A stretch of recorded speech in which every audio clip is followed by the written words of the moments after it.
Hi hello నమస్తే అందరికీ. ఈరోజైతే నేను ఈ బన్ హెయిర్ స్టైల్ని అయితే ట్రై చేద్దాం అనుకుంటున్నా. హెయిర్ అయితే ఇలా ఉంది, చాలా షార్ట్ హెయిర్ అనమాట.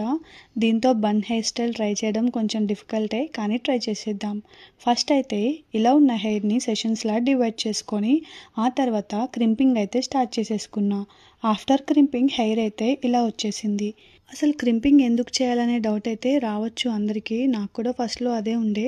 కాకపోతే క్రింపింగ్ చేసుకున్నట్లయితే మనం హెయిర్ స్టైల్కి చాలా కన్వీనియంట్గా ఉంటుంది. నెక్స్ట్ అయితే హెయిర్ మొత్తం కూడా ఫ్రంట్ సెషన్ మొత్తం డివైడ్ చేసుకొని బ్యాక్ కోంబింగ్ అయితే చేసి పెట్టుకున్నాను. అది వీడియో తీయడానికి పాసిబుల్ కాలేదు, అందుకే మీతో షేర్ చేయలేకపోతున్నా. సో ఇలా అయితే నేను హెయిర్ మొత్తాన్ని కూడా బ్యాక్ కోంబింగ్ చేసుకొని అడ్జస్ట్ చేసుకుంటున్నాను.